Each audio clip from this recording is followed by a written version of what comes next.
As you all know, The Stacks just celebrated its birthday last month, and I cannot thank you all enough for supporting this independent podcast for the last 8 years. We truly could not do it without you. My plan is to continue to bring you many more years of great reads, author interviews, behind the scenes looks in the book world and pop culture gossip, but I can only do that with your support. So giving us a listen every week goes a long way. And if you want to go that extra mile, consider supporting The Stacks on Patreon and Substack. I will say, May is also the month that kicks off summer around here. I believe in the longest possible summer. That's Memorial Day to September 22nd for those who are wondering. And summer ushers in the era of the summer reading guide. My nonfiction reading guide is coming in May for all of you who are paid subscribers on Patreon or Substack. So that's just a perk to keep in mind, in addition to everything else we've got going on, like book club meetups, our Discord conversation, bonus episodes, my weekly show and tell over on Substack. Making this podcast takes a village, as they say, and you're part of our village when you support through Patreon and Substack so that me and my amazing team can continue doing what we do best, which is bringing this podcast to you every single week. So if you or your friends are looking to meet other book lovers, support an independent podcast, come hang out with me at patreon.com/thestacks on Patreon and subscribe to my newsletter at tracythomas.substack.com. I would love to have you. I think that's one of the most compelling things about the Kardashians, the fact that it's been, as Khloe once put it, blood in, blood out, to be a bunch of women trying to make something happen, working together, and with business too. Business partnerships fall apart really easily. Yeah. It's spectacle in and of itself.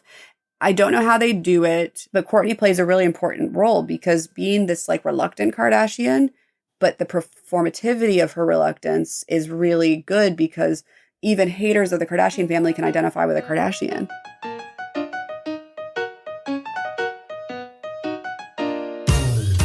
Welcome to The Stacks, a podcast about books and the people who read them. I'm your host, Tracy Thomas, and today we are joined by writer, psychotherapist, podcast host, and creator of the Kardashian Colloquium, MJ Corey.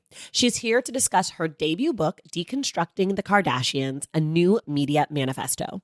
In this book, MJ uses the rise of the Kardashians to analyze the evolution of media and celebrity culture in the internet age. Today, MJ and I talk about why it is the Kardashians have kept us captivated for all of these years, what their fame and our obsession with it says about us, and how the O.J. Simpson trial has impacted the ability of the Kardashians to soar to new heights. Our book club pick for May is Lonely Crowds by Stephanie Wambugu. We will be discussing this book with Chanda Prescott-Weinstein on Wednesday, May 27th.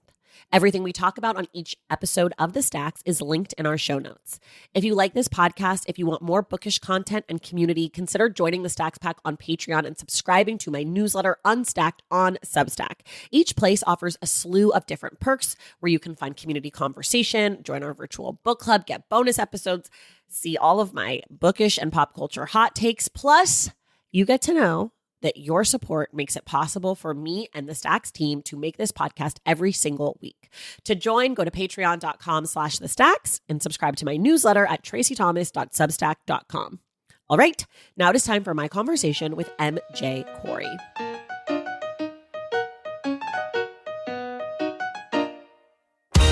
All right, everybody, I am so excited today. We are going to do a little pop culture in the Stacks. I am joined by MJ Corey. She is known for all sorts of things. Maybe you know her from the internet, from her videos. Maybe you're just know her because you care about books and you saw her brand new book, Deconstructing the Kardashians, which is out now. Either way, we're doing it. We're going all in on Kim K and Co. Co with a K, obviously. Welcome to the Stacks, MJ Corey. Thank you so much for having me. I'm excited to get into it. I'm so excited. First and foremost, did you ever consider changing your last name to Corey with a K so it could just like really be on brand? We'll put it this way. My real last name in real life does start with a K. So that's right, the irony. And MJ Corey is your pen name because you have like a whole other professional career that you do that is not caring about the Kardashians, which 100%. Yes, I'm also a psychotherapist by trade. I got into this project of the Kardashians and postmodern theory as a kind of fun outlet while I was studying to become a psychotherapist. So Got it. I wear these two hats, and it's really useful because then my patients can't find my pop culture life online. And your online enemies can't like sync your practice on Yelp or whatever. 100%. 100%. Okay, for people who have not read the book yet, can you give us like a 30-second pitch? What is Deconstructing the Kardashians? Yes. So my core argument is that Kim Kardashian is the perfect emblem of the moment that we live in right now, which is a postmodern moment of social media, an incredibly fractured media landscape. And she's made it her business to reflect the structures of media as it is now. So my belief is that in a time when it's harder and harder to be remembered, Kim and her family are doing everything they can do to ensure that they're remembered. And my book is kind of built to say that she's the icon of our moment. Yeah. Can you give people who maybe aren't familiar with you sort of a backstory? How did you come to the Kardashians?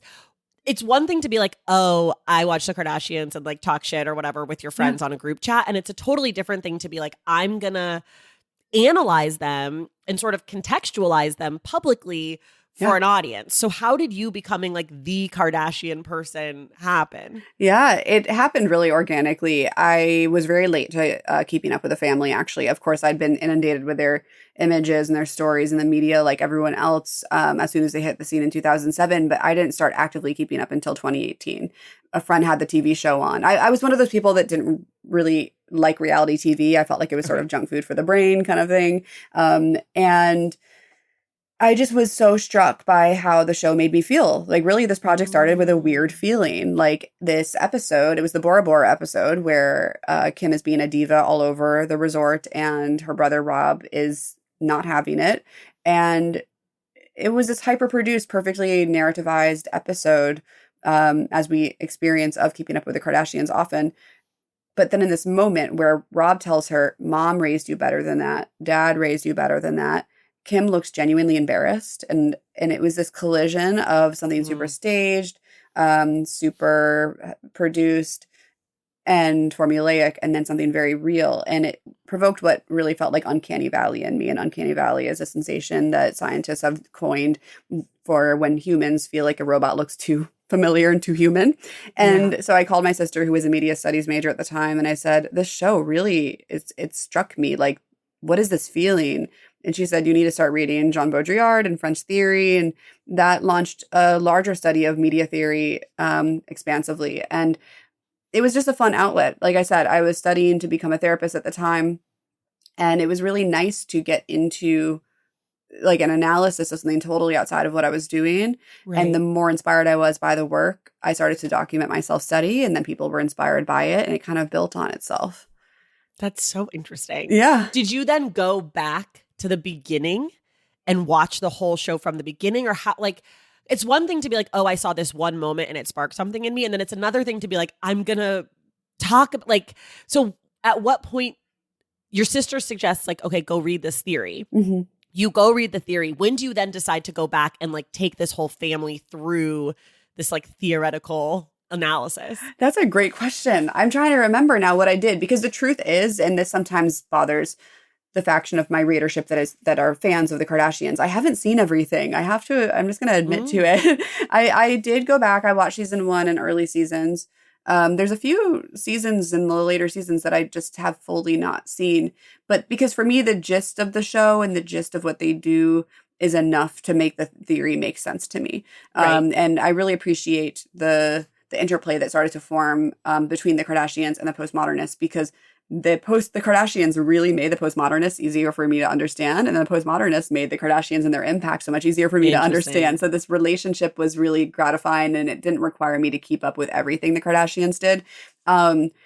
So yeah, I don't really remember the sequence of how I did it, but at the time I was making memes that were very cut and dry. Like, there was a trend back then of like a very simple kind of like postable meme image from the show, and then like adapting whatever the subtitle from that moment in the show was to a quote.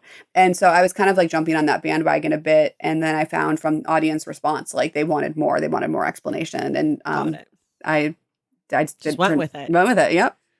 And for people who haven't read the book and who are like me, I am I am a pop culture person. I'm not Yeah. like a diehard, like I'm not like a crazy, crazy pop culture person, but I also like think it's valuable and important.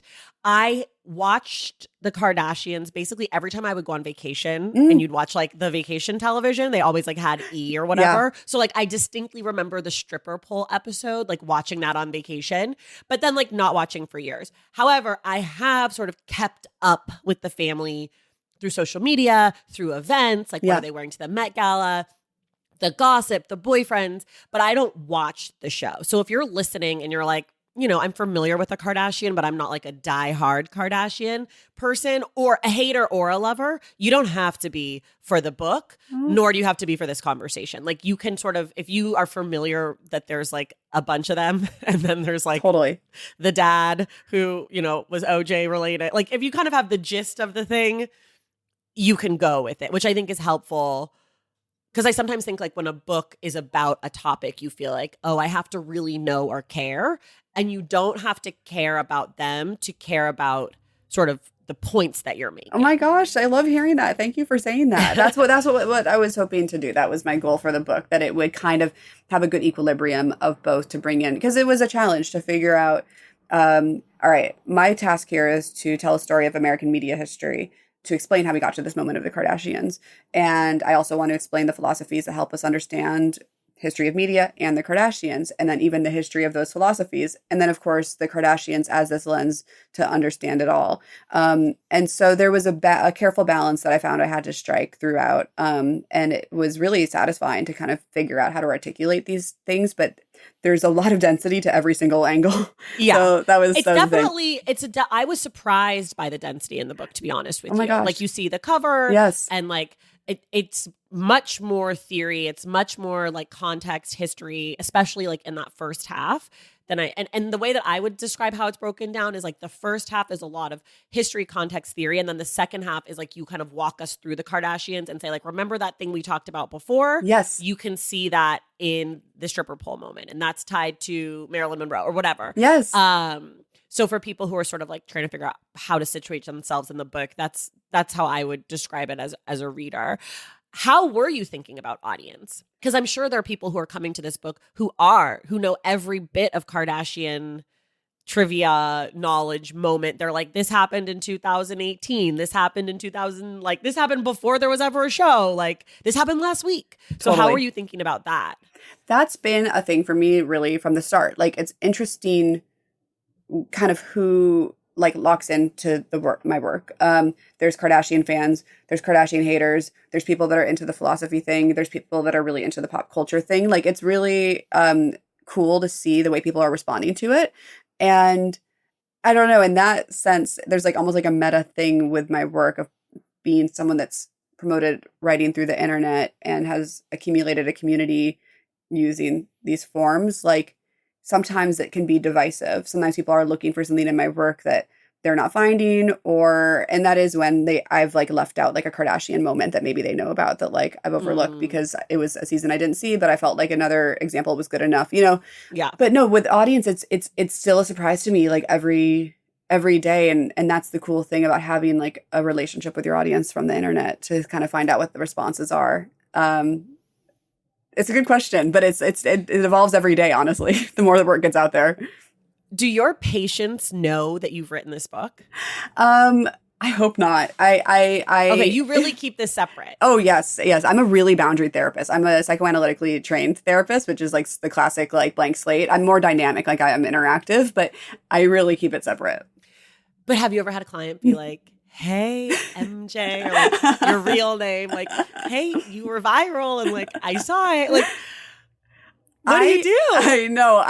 I should really prepare myself for that possibility. I have wondered before, like there was a little era on the TikTok page where the videos seemed to be going everywhere. Like it was just a viral moment for the Kardashians. It was Kim and Kanye breaking up. Those videos were getting so many views. And the odds just seemed like if I had a client that was at all engaged with pop culture, it would probably be popping up on their feed.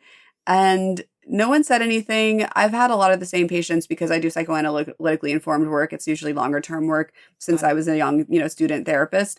So I think that they're so used to me that they don't feel the need to Google me, because a lot of people do Google their therapist right away, and it's hard. I think it's, if you look hard enough, you might be able to find my real name and my stuff. But being a therapist has been an interesting vantage point for this work. Like I always say, I don't psychoanalyze the Kardashians. People think I do as a therapist sometimes, but if anything, I'm psychoanalyzing the audience, the public, all of us. Yeah. Yeah. I want to come back to this. I want to talk a little bit about them because I do have a question about this later. Yes. But before we do that, I want to talk about the Kardashians. Yep. I want to set this all up. Perfect. We get Kim K. She's Paris Hilton's friend. She's sort of like not the ugly one, but she's sort of like not the hot one, right? Right. Eventually she has the sex tape. That sort of really is like what puts her on the map. They make the show. It's Kim and her sisters. Why is it Kim? What is it about Kim that makes us care at all in the first place? There's a lot of people with sex tapes, especially people who aren't that famous. Yes. So that's a great way to kind of start it.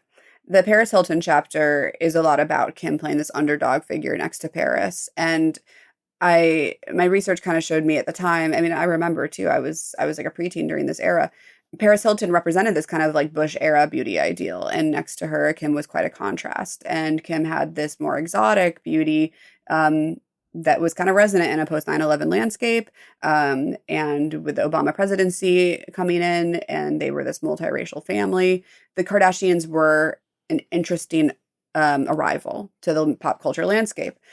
The sex tape also, I kind of talk about in the O.J. Simpson chapter, evoked, and I quote a psychoanalyst actually named Manuel Harpin in that chapter about how there's kind of it evokes the memories of controversy around race in America. And so Kim had a sex tape that was with a Black man. And there was a kind of like multiracial anxiety in the country, I think, around this. And the fact that there was questioning around what were the terms of this leakage. Like, did they want this? So between the race factor and kind of the money factor, the capitalistic drive of it, I think there was something unique about the sex tape. And that is something I came across in my larger work and my research of American icons. Because the book is structured to kind of approximate Kim to every different American icon she's referenced or dressed up as. I started to see a common theme in the icons themselves. American icons often evoke anxieties around sex, death, race, or money. Actually, all of them. Like Elvis, Marilyn, anyone in the book that's referenced, you can find that. So the sex tape kind of contains those things. And that's why I think Kim, that was her Genesis myth, at least, to set her on this path. And why is Kim the one in the family? I know that like there's allegedly the younger girls are like more famous or whatever to the kids. Yeah. But I feel like if you say Kardashian to a boomer, they're going to know Kim. They're not going to know Kendall or Kylie. I honestly still cannot keep Kendall and Kylie separate. I'm like, wait, which one is with Tim? And which one was with Bad? Like, I like totally. To me, they're all the same. Totally. The two. So like, what is it about Kim that makes her the one? Because like so much of your book is about Kim. Yes. Like Kim is the focal point of the family. Why her?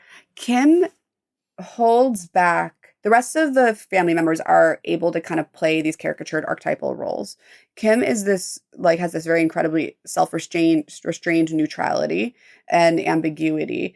And so Chloe's into fitness and she's changed her face a million times. And we know that with Chloe. But like Kim is this kind of like middle child.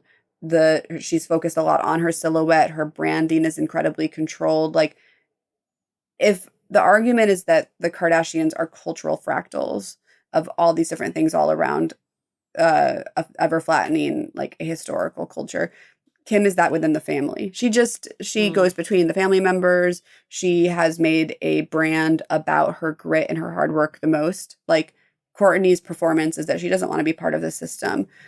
Chloe's is that she is the glue of the family and goes between everybody in a more of an emotional, relational way. Kim is this ambiguous figure. She endorses this idea of American dream, grit, Protestant work ethic. Yeah. And that's really the engine of the family.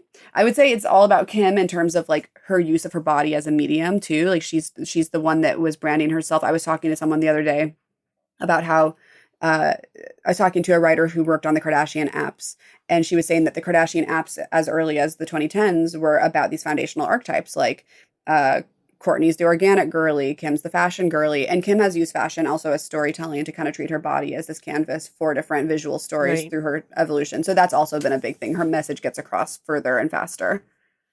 I think what's interesting to me about Kim, and as I was reading the book and like thinking about her, is it's almost like she doesn't have anything. Right. It's almost like she's an actor, like in the way that you want an actor to be sort of like have no personality. Like, what is Leonardo DiCaprio? Like, handsome and talented, but like we don't know a lot about him. Yes. And I feel like she, in a lot of ways, is always like wearing a costume. Like, it's really hard to get a sense of like who she is. Yep. But I just wonder, like, obviously she's a famous person. Obviously she's a celebrity. One of my favorite pop culture analysts, Christiana Mbakwe Medina, who's been on this show, she talks about like the celebrity, the star, and the famous person. Yes. And I wonder, like, is Kim Kardashian actually a star? Like, does she have that quality about her where you're like, I can't take my eyes off of you? Or is it more her grit and her hard work, and she won't let us turn our heads away because she's demanding of attention as opposed to commanding attention? Yes. No, totally. One thing I write about in the Marilyn Monroe chapter is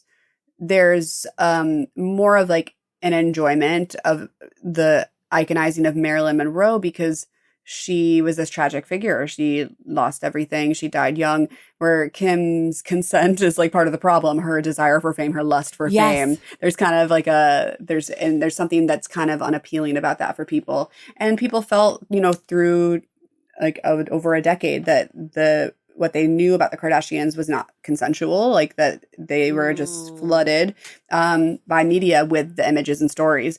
So it's true. Kim works hard at the image production and at upholding this feedback loop of attention with the public. But she does get our attention. She does demand that we react, knowing that we will react. They have such an understanding, I think, the Kardashians, of the human, like these human drives that will mirror to what we crave and what we engage with. And they throw that stuff at us. And I will say, like, I was in the courtroom when Kim testified at her Paris robbery trial. I was in Paris to talk on a documentary about the meaning of that whole event in her life and its impact. And when she and Kris Jenner entered the room, there was like a hush that came over the entire room. The real life presence was pretty intense to see them beyond the screens. It was kind of they're very upright. Their faces are very, very, formulaic. And it was quite a presence. But it wasn't glamour. It was power. I kept telling my partner that I was there with. Or it was more power than glamour. I have an IRL Kim K story as well. Cool. In 2011, maybe early 2011 or late 2010, the one time in my life I ever sat courtside at a basketball game was when I lived in New York. I had courtside tickets to Warriors versus well, they weren't the Nets then. Or they were in New Jersey, though. Okay. They weren't in Brooklyn. Cool. And I'm in the, like, courtside suite. And I, like, look over and I'm like, oh, my God, that woman is so beautiful. She looks like Kim Kardashian. And I was like, but literally Kim Kardashian would never be at a New Jersey Nets game. Like, there's no reason for her to be here. And then I'm like, but she's really, like, that's a really beautiful woman. Like, I like, and I usually don't stare. Like, I'm usually not like, and I was like, wow. Yeah. And then the next day or like a week later, the news broke about her and Chris Humphries. And it was her. And she had been there, but it was before people really knew, or like it was the early days. And like media was different then. It was like you still went through TMZ or whatever. And that's the only time I've ever seen her. She was much shorter than I thought. Yep. But I remember genuinely being like, oh, she's really beautiful. Yes. Oh my gosh. I love that your IRL encounter is so uncanny. Like the fact that it was like, it looked like her, but it's not her, but then it was her. Like those layers. It's like, why would she be at a, like, because it's not when they're, like, in Brooklyn, I get why people are there, but it was like, you had to go to New Jersey, and, like, she lives in like, it was just like, why would she, and this was like, the Nets were so bad then, it was just like, this makes no sense. I love that. But I love that. She was as pretty as they say that she is. So, like there's some celebrities who I feel like are more beautiful in person, and there's some people who like the camera loves, and I think in my experience, she was more beautiful in person.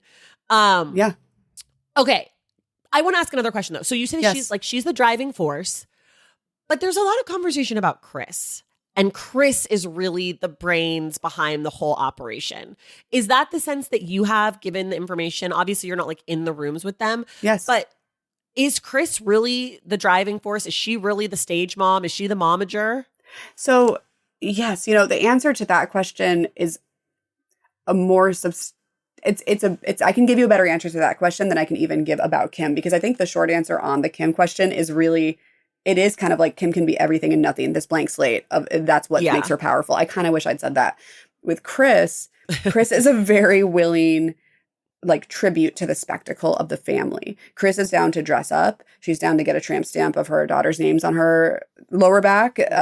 She is willing to be in comedy sketches with comedians that satirize her as the actual devil. Like Chris participates in the myth making, and I think she has exhibited this savvy with the media even before the machinery of the Kardashian was really starting to make itself. Like, or as early as, and I write about this in the OJ chapter, the 90s, she showed up at the OJ trial with Caitlyn, pregnant with Kendall, and made sure she got, a moment on the mic for Dateline, just outside the courthouse saying, we lost Nicole, but we also lost OJ.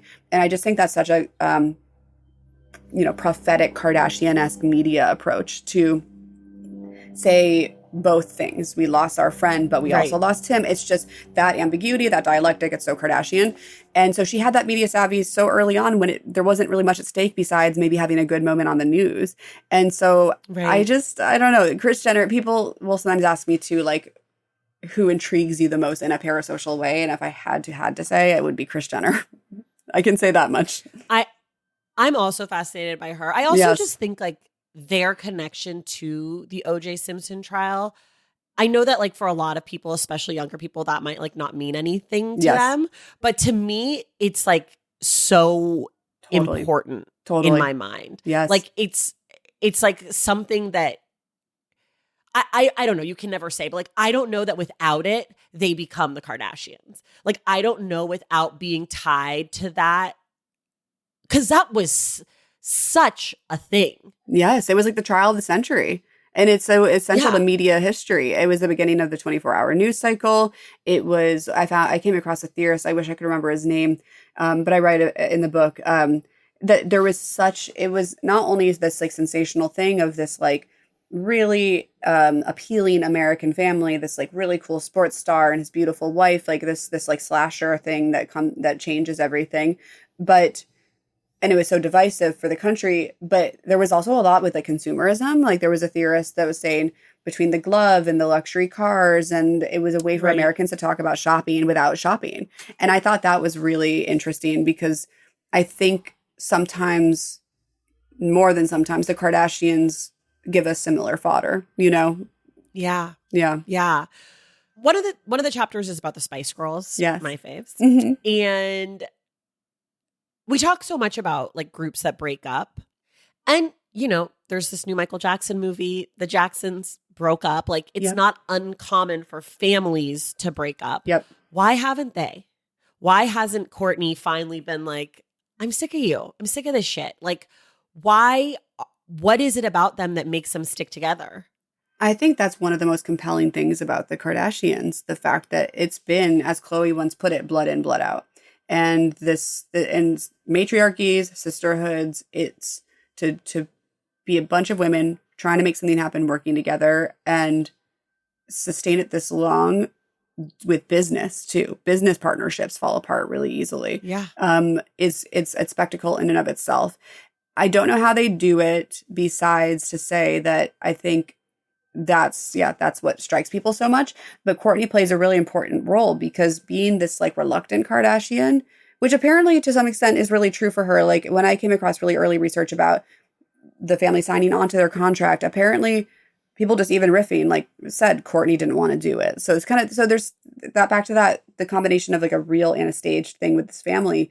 Kourtney probably does have a real reluctance, but the performativity of her reluctance is really good because even haters of the Kardashian family can identify with a Kardashian. It keeps it at the self-contained circuit where they can still be packaged in that way. And there's something for everyone, even the haters. Like the I hate Elvis buttons that were apparently really big sellers back in Elvis's heyday, you know? I want to talk about the haters and then we're going to take a break. Yes. Why are we, as a broad cultural group of humans, collectively, so obsessed with hating them? What is it about them that makes them so hateable? Because even people who are fans kind of like to hate them. Totally. It's not like Beyonce fans where it's like, you don't say shit about the queen, or like Taylor fans. Like people who watch every Kardashian episode, I've never met someone who's been like, I love them and they're the best. Totally. They know that that's the role they play to culture. They know it. And it's like they're dolls in that way where there's a lot that can be projected upon them. And that's, again, Kim's power as being this like willing mannequin, this neutral figure.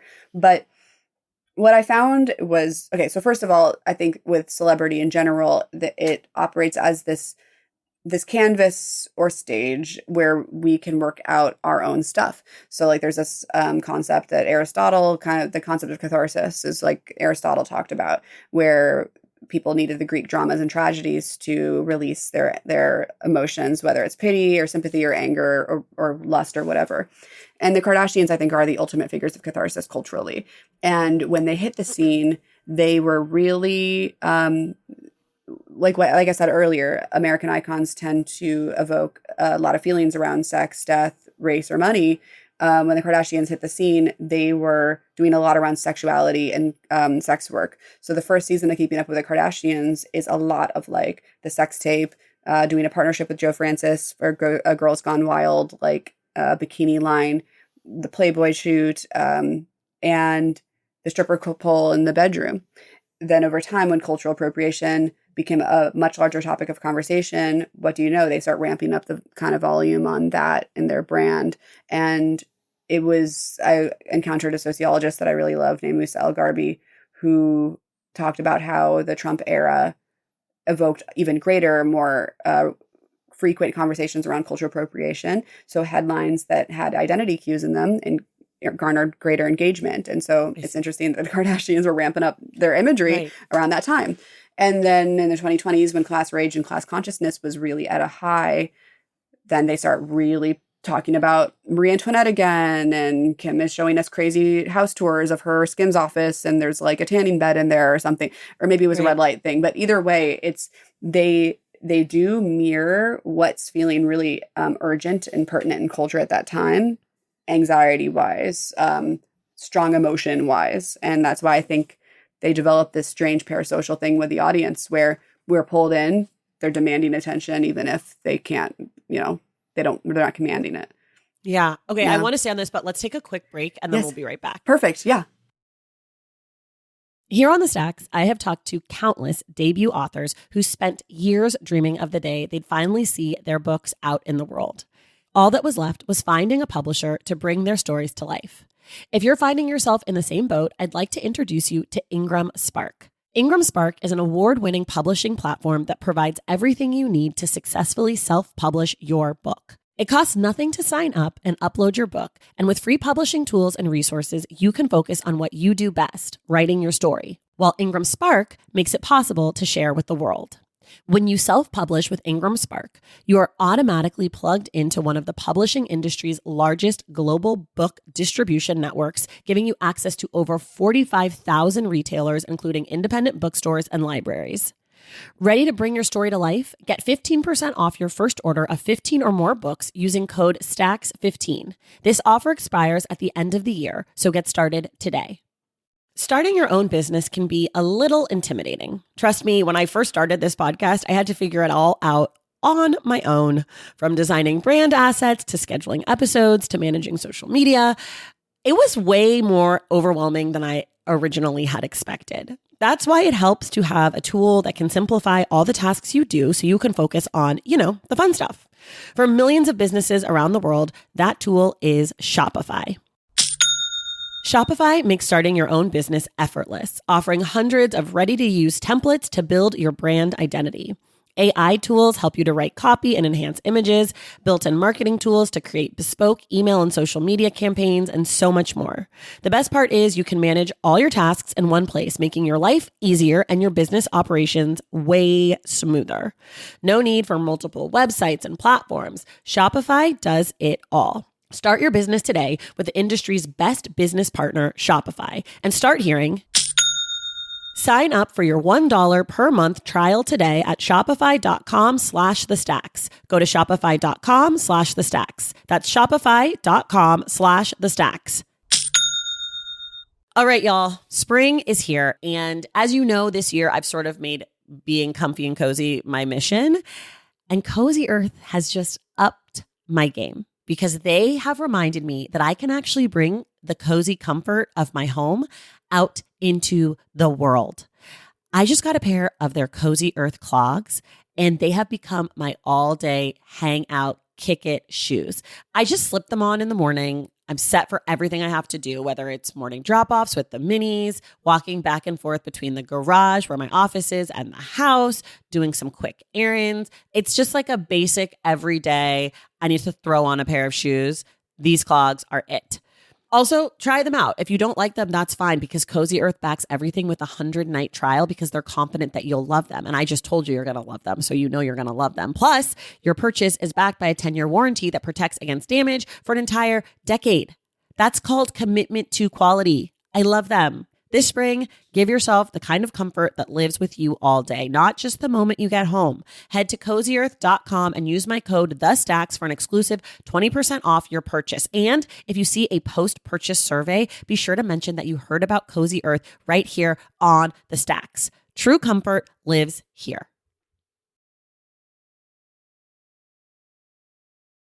Okay, we're back, and we actually just left something that I do want to talk about because hearing what you just said makes me sort of change the question. My original question was are they a bellwether for American culture in some way? But hearing what you just said makes me think that they're actually just responding. They're not setting the tone. They're just responding. What feels more true to you? That's a great question. I would say it's a feedback loop. This is my theory on the Kardashians after the research I've done. When it started, I think that they were living authentically to some extent within the context of the Beverly Hills girls, this matriarchal family doing whatever they were doing. And then they saw what worked. And I think that what makes them also so successful is really being clear with themselves about what is working strategy wise, what is engaging people, and then doing more of it. And over time, there's been this interplay between the real and the staged, and what they can turn into infrastructure and kind of industrialize to put out to the public as product, as story, as images. And they've only gone on to scale and scale and scale and scale. So now they're at this point where they have such a well-running apparatus. I think that they have kind of become it. And so that's we're essential to that. We're essential to that apparatus, our engagement. And now I think data is part of the question. When they were viral and central to the Instagram era, I think we were all figuring out how these tools worked, and surveillance capitalism kind of came into these social media tools that there's an opportunity with social media to watch us as we watch it. And so the Kardashians were first centralized to virality on Instagram because we were clicking, we were watching, we were commenting, and then Kim became too expensive to ignore from Vogue and the legacy media publications. But now they're so big, and this has all gotten so institutionalized that I think the Kardashians can see us with data. They see us they're watching us watch them. Right. We can assume. And so there's a theorist that I talk about in the either the Marie Antoinette chapter or the Barbie chapter, or maybe both. And this media theorist, Kevin Munger, writes about how people talk about audiences being radicalized on YouTube, for example, politically on, extremes on both sides or whatever. But the truth is there's a feedback loop between the audience and the content maker. So the audience's desires are also pushing the content producer to do certain things. So there's a feedback. I think the Kardashians are basically in that feedback loop with us. Long story short. Yeah, well, because I think something that I've seen online about them has to do with their boyfriends, right? Yes. When it was Obama era, it was giving interracial, it was giving lots of black men, and then Trump And all of a sudden we've got all these white boys in the mix. Yeah. And now, Kim's dating a black guy again. Is that response? Or is that an indicator that like, okay, I can't remember. There's cultural, and like someone says like that vampire movies are a recession indicator. Yes. Are Kardashians dating black men like it's going to be a good era for black folks? Or is it her and them just responding to the moment? Obviously, the real option can't be that it's like they like who they like. Like, that's not on the table, obviously. Right. But I think I always sort of thought that they were driving the conversation. Yeah. But after reading your book and talking to you now, I'm like, maybe they are just like, they know that if they do these things, it'll garner our attention. I think they react to us. I mean, I remember when there was a lot of virality, and it's hard to measure such a centralized virality as it was before, I think, with the TikTok algorithm. But there was a really huge tidal wave of conversation about just their responsibility to speaking to their impact on beauty standards. Like that was a huge conversation for a while on TikTok. And then the think pieces were reporting on that virality. And then what do you know? The Kardashians have Kylie talking about her boob job and her regrets. So they will give us little nuggets that I think speak to viral discourses. As far as the entrance of Lewis Hamilton to the story, I think he makes a ton of sense for Kim in the sense that he is, well, what Kanye once said, like when she was dating Pete, he was like, I don't think this is real. It's not going to last. He's a white guy. She's not going to fall in love with him. I think Kanye said that. And so Lewis Hamilton seems aligned with what Kim has been interested in a few different ways. He's excellent at what he does. I've learned a lot more about F1 since he's kind of entered the story, and he's global. He's associated with luxury. He has a kind of an American dream style story, even though his story is in England. It's, he was working class and made his way up in this incredibly hierarchical, old money type of world. Yeah. So that suits where she's at with what kind of story she's trying to tell. He's a Met Gala icon. And so that's such a crazy thing. It's like on your dating list. It's like, is he nice? Is he rich? Is he a Met Gala icon? It tells us a lot about where she is. Right. And I think, Pete Davidson was really important for her post Kanye to like seem youthful, seem fun, be relatable again. And he had this like boyish thing that was, it made so much sense for the purposes of that time, whether it was real or staged or whatever. But this, especially the way they're kind of drawing it out and breadcrumbing it, is reminding me a bit more of how they drew out the arrival of Timothy with Kylie. And that has proven to have some posterity or some staying power. And I just feel like Lewis Hamilton will be here to stay for a while. So, yeah, I don't know what it will indicate about any cultural shifts. Trump is still, in the middle of his term, basically. But I just do have this gut feeling that we're going to be seeing Lewis Hamilton more and more. And do you think like, obviously the way that we're talking about it is very removed. It's not our lives. Yes. But do you think that they're having sit downs that are like, okay, here's some eligible bachelors, like Lewis Hamilton's a Met Gala icon. Like, do you think they're really like, okay, Pete Davidson, he's younger. He's going to make you seem young. Or do you think there is some like organicness to them?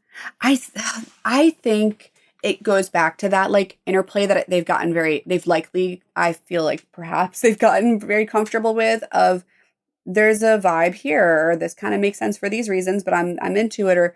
But it's so the same way Kris Jenner knew what to say at the OJ trial in front of the courthouse, which was, I think, real for her, but then it was also just really savvy. I think they probably live their lives in ways that kind of like move between instinct and strategy.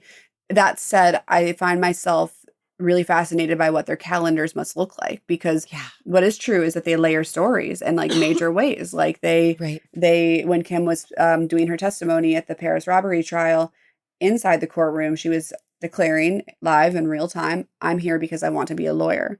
Outside the courtroom, the All's Fair trailer had just dropped where she's playing a lawyer on TV. Right. And so that's like intentional layering, Right. And so like the content calendar must be insane. Yes. No, like years out, right. Right. Because like on the show, they sometimes like, oh, I have this idea. Like I thought about, like, I want to do this thing. But there's like a staff. Like it's not just them. Like there are social media people at different levels. There are marketing, like there's a whole team. And like that is the episode I want to see. I want to see like them like legitimately, what does it look like when they sit down to plan a year? This is where we are Q1. This is where we're going to be Q4. Yep. We want to make sure we have at least one romantic storyline. Right. Like who are like, I so desperately want to see that because I don't buy the organicness of it, nor am I interested in that. I think organic is like fine for everyone else, but it's like, no, you guys are supposed to be business geniuses. Like, I want to see what the meeting, who is on your social media team? How old are they? Totally. How long have they been there? Like, I'm so curious about team Kardashian Jenner core. Like, I want to know. Yes, like what the scaffolding is. It's like it would be equivalent to like in the Truman Show when like the lights start falling from the like set and like the door, he sees the door and he sees there's a backstage to his world. Yeah. Like I totally feel you. Yeah, that's where the story is. Yeah, and like so one of the things that you do throughout the book a lot, especially towards the sort of like middle to the back, is Trump is brought up a lot. Yeah. He's compared to them a lot. There's obviously like you talk about when Chloe was on The Apprentice and how he like called her a fat cow or whatever, like charming surprise. Yep. And I feel like in some ways with Trump, because of the nature of his job and his current job as the president and also his previous jobs, we've always sort of gotten to see a lot of the scaffolding. Yes. He's been sort of proud of that part of his work. Like he not only wants us to know who works for him, but he wants us to know them. Like totally. Pete Hegseth is a pick, not only because will do whatever Trump says, but because he's a known quantity. Yes. And so I'm sort of just interested in like where you see what you can draw between Kim. I think it's mostly Kim that you compare to Trump, not the whole family so much, but Kim and Trump. And like, is there a reason why they're both where they are right now? She's the icon of our time, according to you. Mm-hmm. And he is the president of our country for the second time. Like, what is that? They're so aligned. I really wish there had been more time and space to explore the Kim-Trump parallels. They are really... I feel like that's a whole book. Totally. No, it might be the next book, honestly. And there might be a Trump book on its own to come, to be honest. But I think some of the things we can talk about are like their ability to simplify their messaging in incredibly compressed ways that maximize reach and reception. So like, apparently Trump speaks, it's in the book, it's at a 4th grade level or a 2nd grade level or something like that. Yeah. And people kind of like... It was 4th grade and other presidents were like 6th and 7th or Exactly. And so no matter what, and people like to clown on that, but it's actually essential to getting the message out there to as many people as possible. It's about simplifying it and it's about repetition. And the Kardashians also do this. They speak in incredibly media-trained ways. They compress their messaging to make sure it gets across. They do the same thing with imagery. Trump and the Kardashians both play with memes and highly memorable images to make iconic moments. And they understand the power of a photo op. So it's like you could call, Kim in dripping in diamonds in front of the Paris courthouse, a photo op that could have been iconic at a different time in media. The same way Trump raising his fist with the American flag behind him after the assassination attempt was a real photo op. They have a real sensibility for the outcome, for the headline, how it will be represented in media. And that's just a few things. But their use of repetition and compression is major. I feel like also they're sort of, I don't know, you're the genius here. I'm just spitballing, but I do feel like there's something in both of them that allows people who will never be them to feel like it's possible to be them. Absolutely. Like that there's a real accessibility about both of them. Yep. And that also that they are the rest of us. Yes. Even though like they're so fucking rich and they're so from upper echelon communities, like they were just born on third base in a lot of ways, but people really believe that they're like a true bootstrap narrative. And I think that's really interesting because they do allow people to believe in the American dream in a lot of ways. Yes, they do. But totally. It's like not true. Like they're real. Neither of them are really American dream stories like at all. No, they're total populace. And I think they do, it's an everyman thing that they try to evoke. And Kim does it by being this blank slate and very proudly performing her function as a mannequin to Kanye at the time of their power coupledom, and then to an ongoing series of fashion designers and presumably plastic surgeons. And we know that Kim is constantly under construction. And Trump does this in a much more overt spectacle of a way where he's talking to, like highbrow political people. And then he's talking to the WWE fans at the event, where he was. And what was kind of funny is what I uncovered in my research also is that like Trump did, I think it was a record breaking appearance at WWE in the aughts, like 2007 or something like that. And then Kim was right the year after him doing a WWE appearance. And I like really found that useful because WWE is a great comparison to the Trump brand, the Kardashian brand. It's this, really elaborate storytelling that collapses this line between the real and staged and gets across to audiences and gets them riled up. Yeah. Yeah. Okay. I teased this way earlier, this question I've been saving. Yeah. Combining your two jobs as Kardashian cultural media philosophy expert and psychotherapist, what do you think their impact has been on our mental health as a country, as individuals? Have you noticed a shift in your clientele, in the people in your life? Like, what is the mental health impact of all of this? I think the same way that I think the Kardashians represent new media and social media. So the same way that I'm situating Kim as the icon of this form of media, I think social media and new media have been extremely stressful for all of us. And so when people resist the Kardashians, they are also resisting and reacting to the direction it feels that things are going. And we're all out here writing and thinking and talking about how dystopian everything feels. And so my book really looks at how one of the underlying messages in my book is that media started in one place, which is cinema. These big screens, we're looking up at the objects of our consumption and they feel distant from us and almost godlike, but it's gotten closer and closer and closer to us and faster and faster and faster. So from cinema to television, TVs in our living rooms, parasocial figures like JFK looking at us through the screen, to us in bed, our phones in our hands, consuming the Kardashians, that hasn't, in my opinion, like I will share this. I don't like to share my opinions too often. I like to have restraint with my analyses, but I will say I don't love that. Like I'm on the side of like social media has been really harmful to us. So in that sense, I think my goal with the book is to encourage people to, knowing the history that hopefully I present in a way that's effective enough, encourage people to consume media more actively rather than passively, and that the Kardashians are essential to that. They're massive amounts of media content. So that is my hope. I don't love the direction it's been going has done to us. Yeah. We're going to talk a little bit more about you and your opinions. Cool. Which is first and foremost, how did you write this book? Where were you? How often? How many hours a day? Snacks or beverages? Music or no? Did you have rituals? How did you fit it in with your clients and your other work and your social media? Like, how did you actually write this book? So the book was in my head for a while before I signed the deal. I really felt good even about the process of figuring out the proposal and the pitch with my agent, going back and forth. Like I wanted to write like this like thing that surfed through the philosophy and the history and the family. But when the time came to actually write it, I had writer's block for about a month. Like it felt suddenly it was real. And I looked at an encyclopedia called American Icons. I'm looking at it right now. It's a three part like old out of print edition of American Icons, and it was these just little passages on different icons that constitute American culture or have impacted it, and that really helped me break it down. Like Kim herself has made herself this amalgamation of these images and stories. I'll have that be the through line.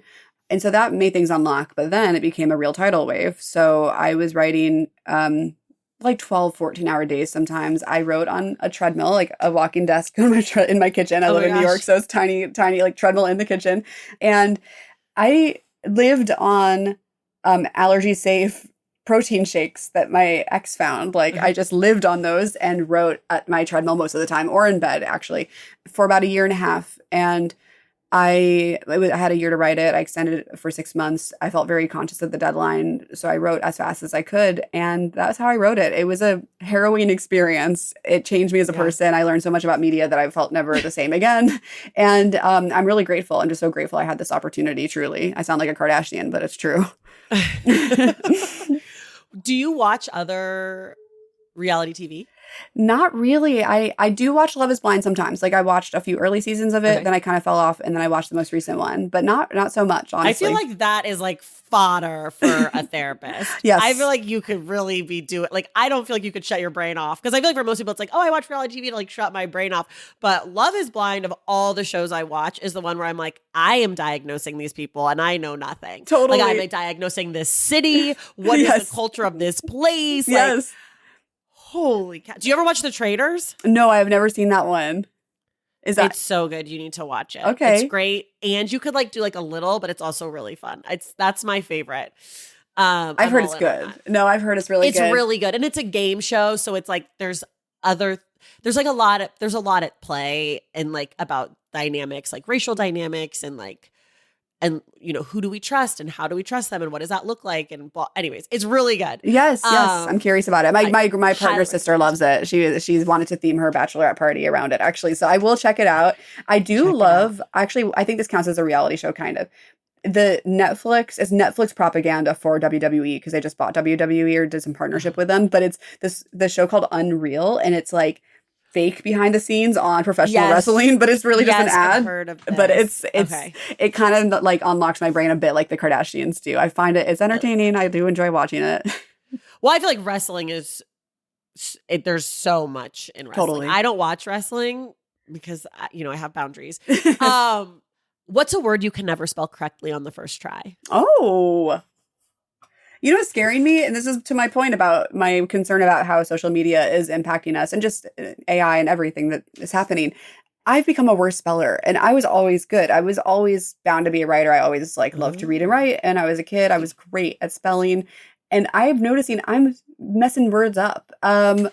So are you messing words up, or is it the keyboard change on Apple? Because my texts have been worse. Yes, okay. Like, how are you when you type versus if you say it out loud versus on your phone? True. And I actually am notorious for mispronouncing words because I get my vocabulary through reading, especially with the self-study of the postmodernism. Like I was calling John Berger, John Berger, and Walter Benjamin for such a long time. Okay, so in videos, okay.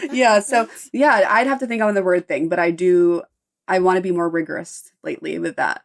Okay, that's fair. Yeah. What's not in the book that you wish could have been?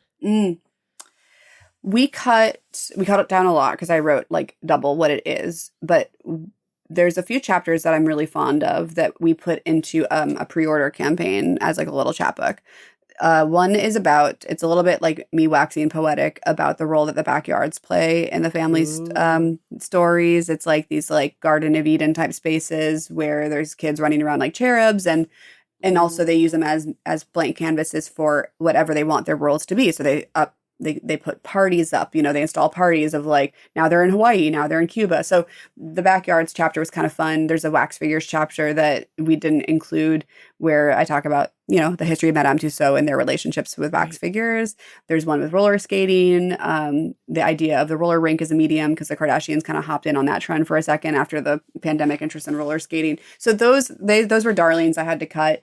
But I think more thematically, I do wish there was even more rigorous unpacking of the Trump stuff. Like I did it, I touched on it, but it's fascinating, and that's probably book number 2. Do you know about this book, Dream Facades? I do. That writer reached out to me, and I can't wait to read his book. I haven't read it yet, but when you were talking about the backyards, it made me think. Dream Facades is all about like reality TV and like the architecture and the spaces and what that says about so cool. us. For people, wait, I should have asked you this before. Have you ever interacted with the Kardashians? Have they ever reached out to you? Have you ever heard from their camp about anything? Once I posted, this is years ago, I posted something that was anticipating a collaboration when Kim was really early on starting to do luxury collabs with Skims. I think it was Skims and Fendi. Someone on their team reached out and asked me to take down a video because it was too soon. It was like ruining the, I think, surprise of this. And I should go look that up again and see like what because I kind of was like, I don't want to get sued. I'll take it down. But I did tell everyone that they'd asked me to take it down. You gotta get your points. Like, I did predict this. Exactly. Yeah. But besides that, no, they've watched my stories before, but I have not heard from them. The closest was that courtroom moment, and it was very fascinating. But interesting. Yeah. But they know about the book. I think so. I mean, I would have to think so. I'm sure they've got antenna out there. Yeah, I think so too. They must. Yeah. For people who love the book, what are some other books you'd recommend to them that are in conversation with it? Ooh. Well, I just was made aware of a book by Margot Jefferson called On Michael Jackson, I think. So, yes. And so I have to read that. That's my plan. I'm going to read it when I'm done with this book rollout. There was another one called Dead Elvis or something by a culture critic named Marcus Greel. That was quite, I think, similar. And then there was one about Marilyn Monroe that's important to me to like highlight here, actually, because I felt this like the writer was a academic in her 30s who actually died young in New York City. And she wrote this amazing postmodern analysis of Marilyn Monroe, American Monroe, The Making of a Body Politic, S. Page Beatty. And so I just have the soft spot for that writer in particular because she had a passion for applying postmodernism to an American icon. She did it so well. I quote her a lot in the Marilyn chapter, and she's very mysterious to me. I tried looking her up. I don't know much about her. And so those are the books that I would suggest, I guess. Okay. And then one last question. If you could have one person dead or alive read this book, who would you want it to be? Kris Jenner. Okay. I love it. No hesitation. I want to know if it resonates and if it feels true for her. Yeah, I love that so much. All right, everybody, you can get your copy of Deconstructing the Kardashians wherever you get your books. I listened to some of the audiobook. It's fantastic. You do the introduction. You have a real narrator. Not that you're not real, but you have a professional narrator do the rest of the book. And MJ, thank you so much for being here. Thank you so much for having me. This was a blast. And everyone else, we will see you in the stacks.